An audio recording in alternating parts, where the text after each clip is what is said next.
사회적 거리두기가 계속되고 있습니다. 하지만 우리는 하나님과 거리두기 해서는 안 되겠지요. 하나님께로 더 가까이, 오늘도 주님께로 더 가까이 나아가 하나님의 말씀을 듣고 말씀을 통하여서 또 위로와 새 힘을 얻기를 축원드립니다. 아브라함이 오랜 동안 기다렸습니다. 기다림 속에 낙이 있다고, 끝에 낙이 있다고, 기다림 속에 결국 결실을 얻게 됩니다. 오늘 본문 바로 앞부분에 나오는 내용들입니다. 기다리다 지쳐서 그냥 주저앉아 있을 때 어느샌가 다가오셔서 다시금 그 약속을 상기시켜 주시는 하나님. 아브라함아, 힘내. 아직도 내가 약속한 것 있잖아. 위로해 주시고 격려해 주시는 하나님. 그렇게 하기를 25년이었어요. 25년, 짧은 시간 아니잖아요. 25년 동안 기다리고 그렇게 시간이 흐르고 나서야 자신의 품에 아들을 안게 되는 그러한 큰 기쁨을 누리게 됩니다. 오랜 기다림의 시간이 어찌 보면 이러한 기쁨을, 아들을 품에 안고 있는 기쁨을 더 크게 배가시켰는지 모릅니다.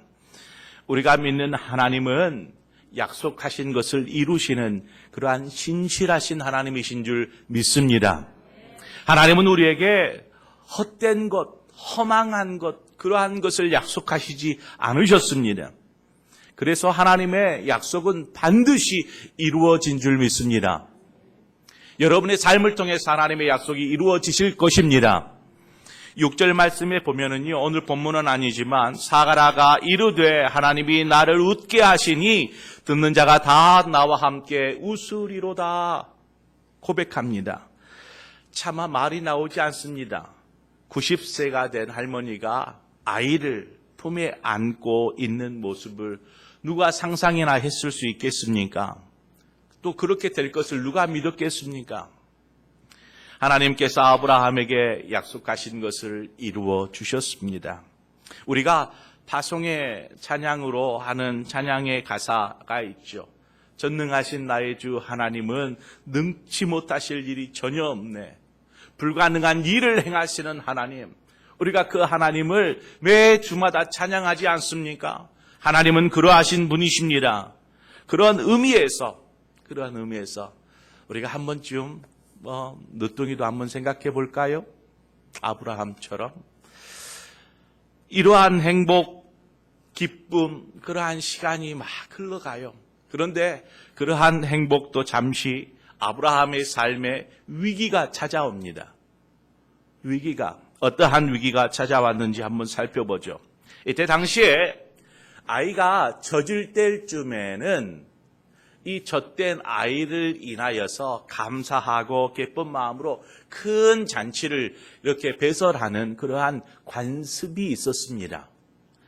그래서 이 이삭을 위해서, 젖된 아이 이삭을 위해서 잔치를 배설합니다. 이때가 대략 한 아이가 3살 정도 되었을 때라고 해요.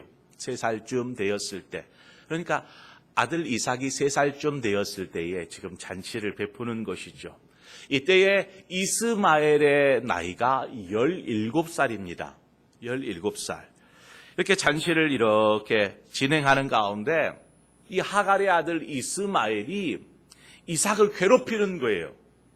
그런데 그 괴롭히는 장면을 사라가 목격합니다. 얼마나 귀하게 얻은 아들인데, 얼마나 애지중지하는 아들인데 그 아들을 괴롭히는 거예요. 종의 아들이. 이 말이 될 소리입니까? 사라가 그걸 도저히 용납할 수가 없었어요. 이스마엘이 왜 괴롭혔을까요? 자신을 위해서는 잔치도 안 해주면서 이 조그마한 아이를 위해서 잔치를 배설해줘 하는 그러한 질투심이 일어났을까요? 아니면 이 아이가 태어난 이후로 아버지 아브라함이 나에게 아무런 관심도 주지 않아 나에게 무관심하고 오직 이삭에게만 애정을 쏟고 있는 것이 너무나 불편해서 그렇게 아이 이삭을 괴롭혔을까요? 어떻게 보면 이복 동생인데 이 아이를 괴롭혔을까요? 여하튼 그러한 모습을, 괴롭히는 모습을 사라가 보고 이것이 이 가정에, 아브라함의 가정에 큰 화근이 됩니다. 근심의 씨앗이 됩니다. 그래서 뭐라고 합니까? 오늘 10절 말씀에 보니까 사라가 그가 아브라함에게 이르되 이 여종과 그 아들을 내쫓으라. 이 종의 아들은 내 아들 이삭과 함께 기업을 얻지 못하리라. 이렇게 사라가 아브라함에게 이야기합니다.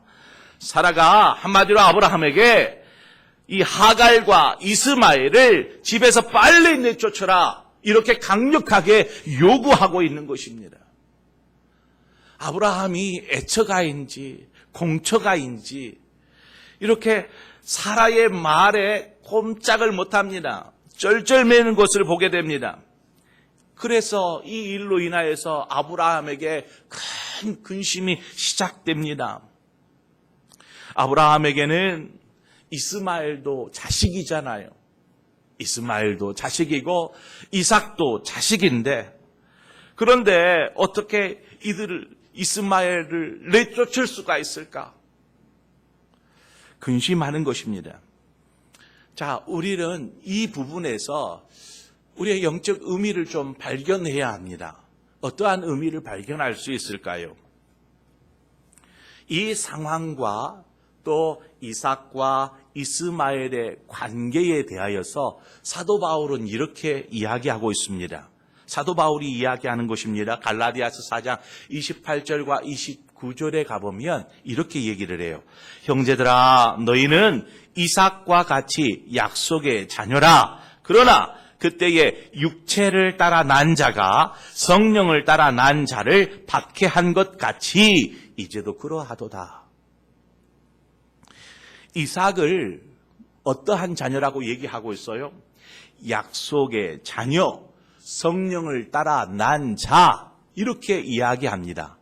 자, 그리고 이스마엘을 어떻게 이야기합니까?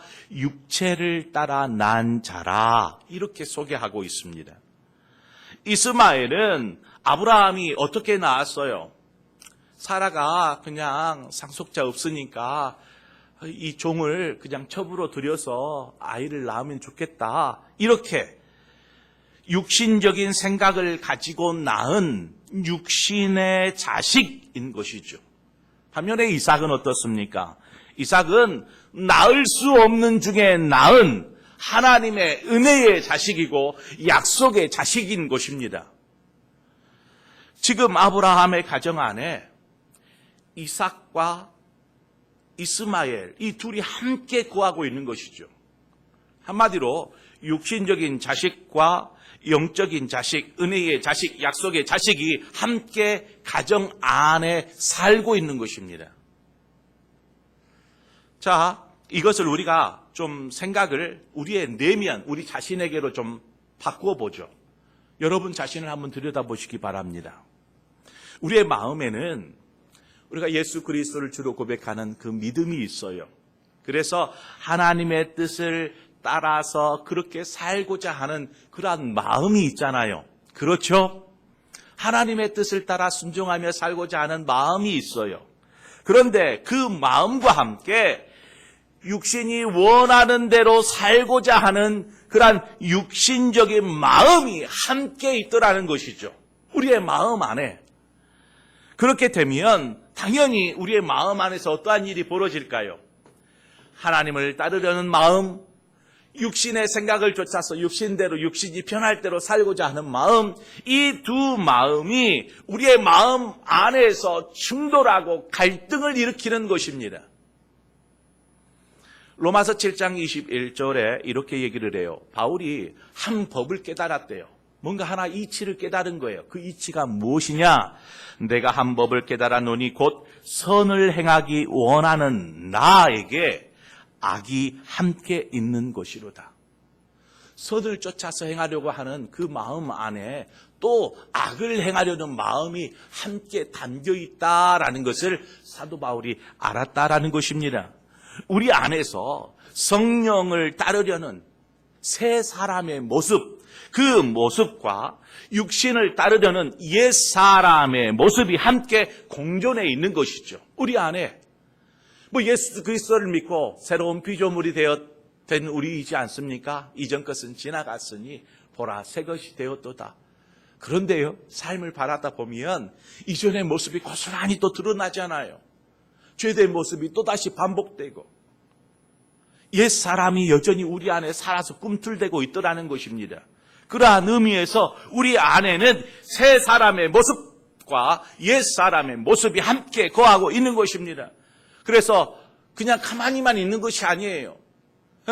이 둘이, 이 옛사람과 새사람이 가만히만 거하는 것이 아니고 문제를 일으킵니다. 갈라디아서 5장 17절에 이렇게 얘기를 해요. 육체의 소욕은 성령을 거스르고 성령은 육체를 거스르나니 이들이 서로 대적함으로 너희가 원하는 것을 하지 못하게 하려 함이니라. 우리 안에서 계속 이러한 일들이 일어나요. 우리 안에서 충돌이 발생하는 것이죠. 이러한 충돌과 갈등이 삶의 근심이 되고 염려가 되는 것입니다. 염려. 여러분 안에 염려가 있거나 혹시 근심된 일이 있으면 가만히 한번 이 염려가 왜 생겼는지 한번 생각해 보세요. 그러면은요, 이 둘의 충돌이 지금 내 안에서 일어나고 있음을 쉽게 발견하게 될 것입니다. 오늘 본문에 아브라함이 그랬어요. 그래서 매우 근심했다라고 성경은 기록합니다. 이 둘이 막 충돌을 일으키는 거예요. 충돌을. 이러한 삶의 위기를 여러분 어떻게 헤쳐나가야 될까요? 이러한 일이 우리 안에 일어날 때에 이때를 어떻게 이겨나갈 수 있을까요? 12절 서두를 보세요. 시작 부분 12절 서두에 하나님께서 아브라함에게 이르시되 라고 기록합니다. 하나님께서 아브라함에게 말씀하시는 거예요. 삶의 위기를 이겨낼 수 있는 것은 하나님이 자신의 삶에 개입하시도록 구하는 것입니다. 하나님 내 삶에 오셔서 내 근심과 염려와 아픔과 고통 가운데 하나님 개입하여 주십시오. 이렇게 구하는 것입니다. 사라가 빨리 내보내 빨리 이렇게 얘기할 때 그 말을 듣고 난 이후 근심이 시작됐어요. 아브라함에게 어떻게 내보내나 얼마나 답답했을까요? 아브라함의 심정이 이러지도 저러지도 못하고 그냥 어쩔 줄 몰라 하는 아브라함. 자, 그렇다면 아브라함의 이 근심을 해결할 수 있는 길이 무엇일까요? 한번 여러분에게 묻습니다. 아브라함의 매우 근심하더라 그랬는데 그 근심을 해결할 수 있는 길이 무엇일까요? 그것은 하나님을 찾는 것입니다. 여러분 기억하십시오. 근심을 해결할 수 있는 길은 하나님을 찾는 것입니다. 요한복음 14장 1절에 너희는 마음에 근심하지 말라. 하나님을 믿으니 또 나를 믿으라. 주님 말씀하시잖아요. 아무것도 염려하지 말고 오직 모든 일에 기도와 간구로 너희 구할 것을 감사함으로 하나님께 아뢰라. 그리하면 모든 지각에 뛰어난 하나님의 평강이 너희 마음과 생각을 지키시리라. 우리는 하나님을 찾아야 합니다. 본문의 아브라함이 하나님을 찾고 구했다라는 대목이 없어요. 그러한 표현이 없어요. 하지만 지금까지 아브라함의 삶을 인도해 가시는 하나님, 그 하나님을 아브라함이 기억하고 믿고 있다라면 분명히 하나님을 찾고 구했을 것이라고 저는 믿어요. 하나님을 찾고 구할 때에 하나님은 아브라함의 삶에 개입하셔서 믿음의 삶이 무엇인지를 가르쳐 주시고 또한 믿음의 길을 걷도록 하나님께서 인도해 주시는 것입니다. 그렇게 아브라함은 믿음의 조상으로 만들어져 가는 거예요. 처음부터 믿음의 조상 되어 있는 것이 아니고 믿음의 조상이 되어 가는 거예요. 우리는 온전한 신앙을 갖고 있나요? 여러분은 그렇습니까? 성숙된 신앙을 소유하고 있습니까? 아니에요. 우리는 성숙해 가는 거예요. 예수 그리스도의 장성한 분량에 이르도록 계속해서 주님께로 가까이 더 가까이 나아가는 것이죠. 하나님께서 아브라함에게 말씀하신 해결책은 12절 마지막에 나옵니다. 이삭에게서 나는 자라야 내 씨라 하시는 말씀과 13절에 여종의 아들 또 내 신이 내가 그로 한 민족을 이루게 하리라 하신 이 두 가지의 말씀이었어요. 하나님은 분명하게 정리해 주셨습니다. 어떻게 정리해 주셨어요? 이삭이나 이스마엘이나 다 너 씨잖아. 너의 씨라 말씀하세요. 그런데 한 가지 더 붙여서 이삭만이 너의 언약의 백성, 언약의 길을 이어갈 자라 이렇게 말씀해 주시는 거예요. 이것으로 정리를 시킵니다. 여러분, 지금 하나님께서 근심하는 아브라함에게 오셔서 이 말씀을 해주셨는데 이 말씀은 이때 한 게 아니에요. 창세기 17장에 가보면 이미 하나님께서 아브라함에게 이 말씀을 하세요. 창세기 17장 19절 20절에 가보면은요, 하나님이 이르시되 아니라 내 아내 사라가 내게 아들을 낳으리니 너는 그 이름을 이삭이라 하라. 내가 그와 내 언약을 세우리니 그의 후손에게 영원한 언약이 되리라. 이스마엘에 대하여는 내가 네 말을 들었나니 내가 그에게 복을 주어 그를 매우 크게 생육하고 번성하게 할지라. 지금 상황을 어떻게 설명할 수 있을까요? 지금 상황을 아브라함이 진직 말씀하셨어요. 하나님께서 말씀하신 것을 들었어요. 너에게 이삭 언약 백성으로 이삭을 줄 거야. 그리고 나의 언약은 이삭을 통해 이어갈 거야. 이 약속하셨잖아요. 또 이스마엘에게는 뭐라고 그래요? 하나님께서 그로 큰 민족을 이루게 내가 할 거야 라고 약속하셨어요. 그런데 이삭이 고민하는 것은 뭐예요? 왜 근심해요? 이 약속을 다 잊어버린 거예요. 다 잊어버렸어요. 여러분, 육체의 생각에 사로잡히면, 우리의 마음이 육체의 생각에 사로잡히면 하나님의 말씀이 생각나지 않습니다. 하나님의 말씀이 생각나지 않고 또 성령의 소리를 듣지 못하게 이 육신의 생각이 계속 방해를 합니다. 그래서 그냥 잊어버리고 육신이 원하는 대로 육신의 생각대로 행동하게 되는 것이죠. 우리의 삶에 그러니까 하나님의 말씀이 얼마나 중요한지를 이 대목에서 알 수 있어요. 하나님의 말씀이 얼마나 중요한지. 또한 이 말씀을 우리가 항상 기억하고 상기하고 있어야 되는 것을 이 말씀을 통해서 알 수 있는 것입니다. 여러분, 하나님의 말씀 속에 여러분이 기도하고 간구하는 것에 응답이 있어요. 하나님의 말씀 속에 우리의 삶의 모든 문제의 해결책이 담겨 있더라는 것입니다.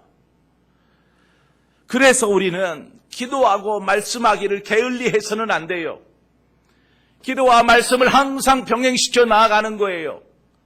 주님의 제자들, 사도들이 뭐라고 합니까? 우리가 오로지 기도와 말씀에 전무하리라. 이들이 기도와 말씀의 중요함을 안 것이죠. 하나님의 말씀을 들은 아브라함이 그 말씀을 듣고 그래 바로 이거야 하고 그 말씀을 듣고 나서 그 말씀에 순종합니다. 14절 보세요. 아브라함이 아침에 일찍이 일어나 아브라함이 아침에 일찍이 일어났대요. 아마 전날 저녁에 아브라함이 근심하고 있을 때 한숨만 풀 내쉬면서 어쩌라 하고 있을 때에 하나님께서 그를 찾아오셨고 그에게 말씀하신 것을 다시 한번 기억나게 하시고 말씀해 주셨고 그 말씀을 듣고 깨달은 아브라함이 아침 일찍이 아마 새벽부터 일어난 것 같아요. 아침 일찍이 일어났어요. 그리고 하나님께서 말씀하신 대로 행합니다. 그것이 무엇이에요? 하갈과 이스마엘을 집에서 내보내는 것이죠. 아브라함의 순종에는 지체함이 없었어요. 지체하면은 갈등하게 됩니다. 어떻게 그래. 인간적인 마음이 또 발동하기 시작하는 것이죠. 그러므로 하나님께서 여러분에게 말씀하셨다라면 지체하지 마세요. 바로 그 즉시로 순종하세요. 아브라함이 지체하지 않으려고 순종합니다. 말씀을 듣고 곧장 날이 밝자마자 실행에 옮깁니다. 인간적으로 한번 생각해 보세요. 왜 염려가 없겠어요? 왜 염려가 없겠어요?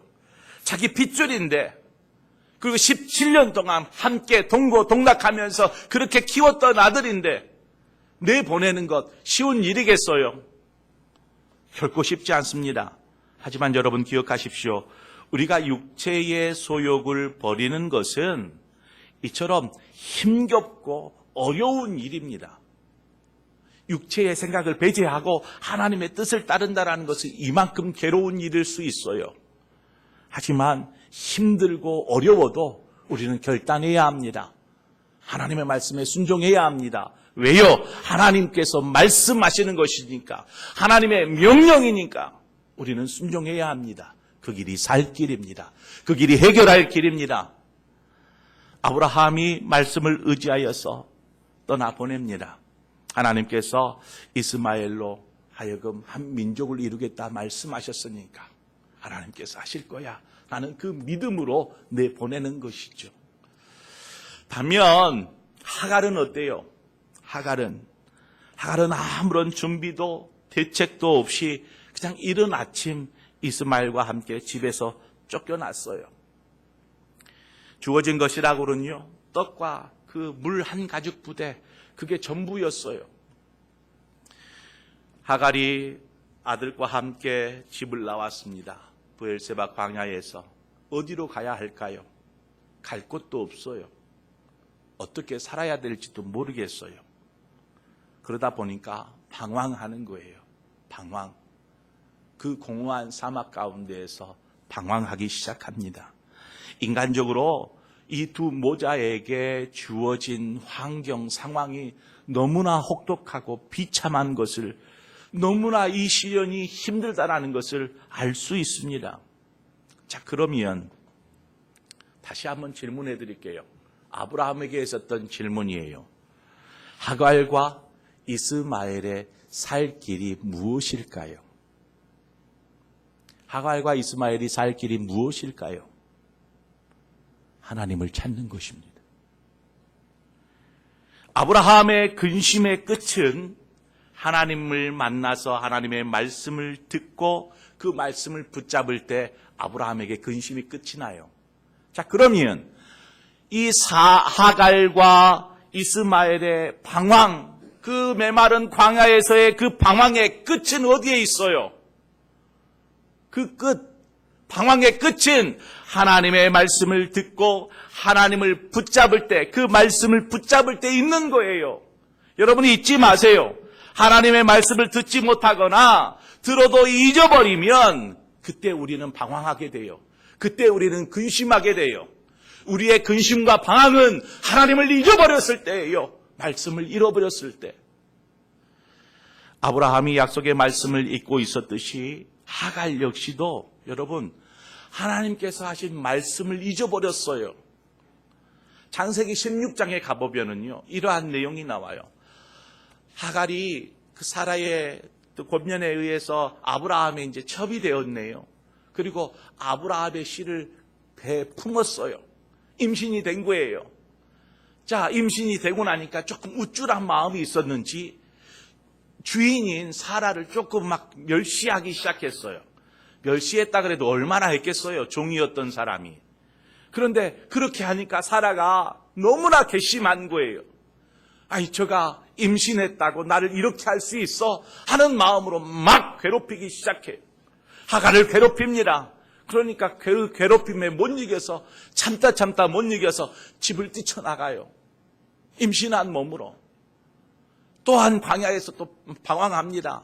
임신한 몸으로. 그때의 여호와의 사자가 그에게 나타나죠. 그리고 하갈을 부릅니다. 가라. 그리고 이야기하죠. 내 여주인에게로 돌아가서 그 수하에 복종하라. 그리고 뱃속의 아이를 위해서도 이야기해요.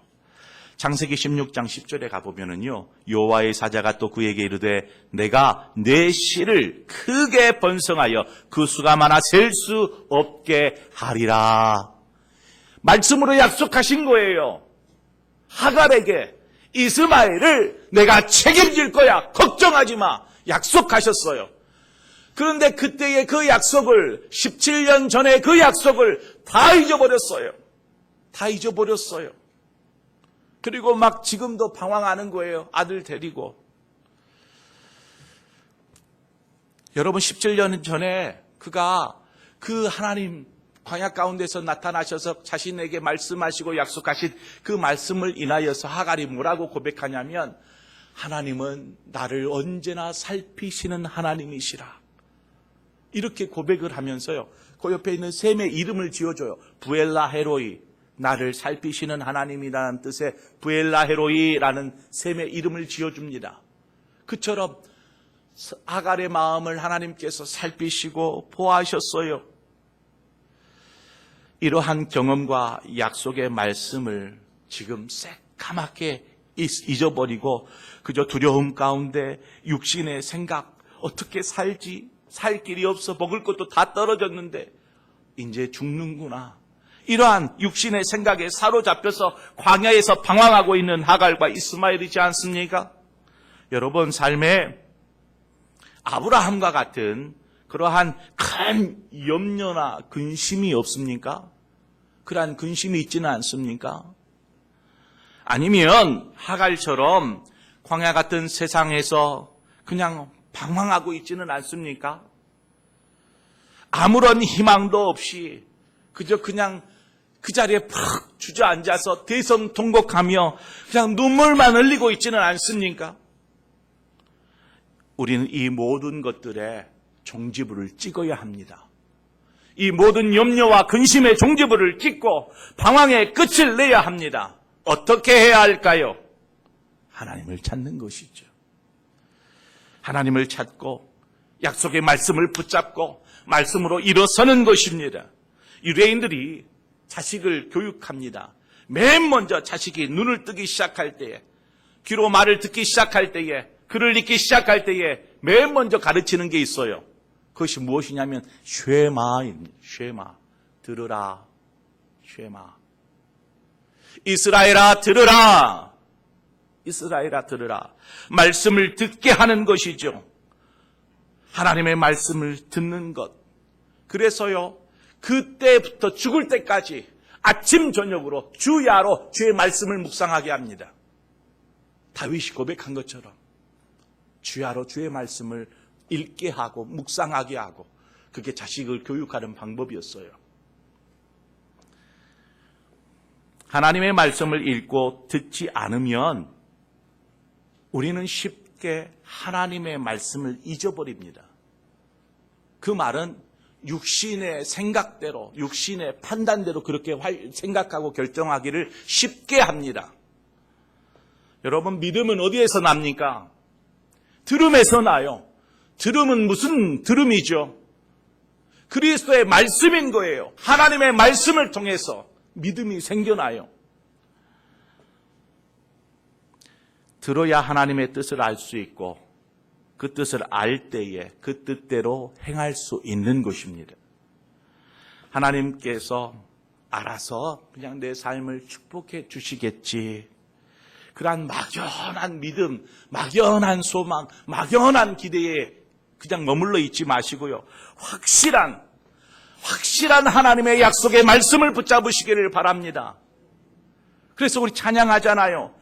주의 확실한 약속의 말씀 듣고 주만 믿으면 구원을 얻으리라. 할렐루야 할렐루야. 내가 예수를 믿어 그의 흘리신 피로 내 죄 씻었네. 할렐루야 할렐루야. 내가 예수를 믿어 그의 흘리신 피로 내 죄 씻었네.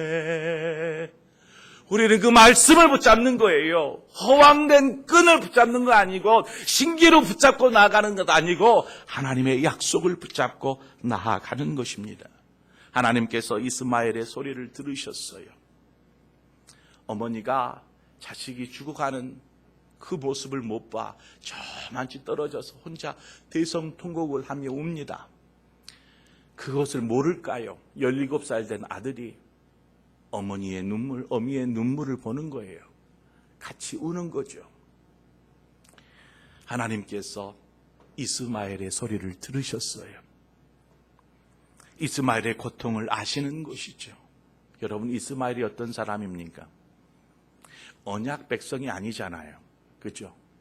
언약 백성이 아닌 이스마엘의 그 고통의 눈물, 그 소리를 들으시는 하나님이 여러분은 어떤 사람입니까? 언약 백성 아닌가요? 하나님의 자녀 아닌가요? 하나님의 백성 아닙니까? 그 언약의 백성의 기도 소리를 하나님이 어찌 듣지 아니하시겠습니까? 하나님은 우리의 기도를 들으시는 분이십니다. 하나님이 이스마엘의 소리를 들으셨어요. 그리고 나서 하갈에게 말씀하십니다. 하갈아, 무슨 일이냐? 왜 그렇게 대성통곡하며 울고 있느냐? 왜 두려워하느냐? 말씀하십니다. 하나님께서 이전에 하갈에게 약속하셨던 말, 창세기 16장에서 하셨던 그 말씀을 다시 깨닫게 하여 주십니다. 그 말씀을 하갈이 듣고 나니까 다시금 알아지는 거. 맞아. 그때 하나님께서 나를 살피신 하나님, 그리고 나에게 약속하셨지. 내 아들 큰 민족 이루게 하시겠다. 약속하셨지. 왜 내가 이것을 잊고 있었지? 깨달아 알게 되는 것입니다. 내가 주님을 잊고 살았구나. 내가 하나님을 잊어버렸구나. 말씀을 잊어버렸구나. 생각하는 것입니다. 여러분, 말씀을 붙잡을 때에 힘을 얻게 됩니다. 뿐만 아니라 말씀을 붙잡으면 자신이 힘을 얻을 뿐만 아니라 이 힘으로 다른 사람을 일으켜 세울 수 있습니다. 하갈에게 얘기하잖아요. 가서 아들을 붙잡아라. 그리고 그를 일으켜라. 우리가 하나님의 말씀을 믿는다라면 우리가 이 말씀을 붙잡고 담대하게 믿음으로 나아가야 할 줄 믿습니다. 그냥 말씀이 좋사오니 그냥 이곳에 초막 짓고 그냥 이곳에만 거하고 싶어요. 하나님의 성전에만 머물러 있고 싶어요. 베드로와 같은 고백이 아니라 근심이 있지만, 아픔이 있지만, 눈물이 있지만 우리는 그 현장으로 돌아가야 합니다. 하지만 우리의 발걸음은 결코 고개 숙인 낙심한 근심된 모습이 아니라 당당하게 말씀을 붙잡고 나아가는 그리스도인의 모습이어야 될 줄 믿습니다. 믿음으로 나아가십시다. 분명히 기억할 것은 하나님은 우리에게 축복을 약속해 주셨고 동행을 약속해 주셨고 친히 인도하여 주실 것이라 말씀하셨기에 우리는 그 약속을 붙잡고 삶의 현장으로 나아가는 것입니다. 힘들어도 그렇게 믿음으로 나아갈 때에 하나님께서 우리의 삶을 통하여서 승리가 무엇인지 알게 하여 주실 줄 믿습니다. 믿음으로 사는 것이 무엇인지 알게 하여 주실 줄 믿습니다. 그 삶을 통해서 하나님께 영광 올려드리는 저와 여러분의 모든 삶이 되어지기를 주님의 이름으로 축원드립니다. 기도하겠습니다. 좋으신 하나님, 오늘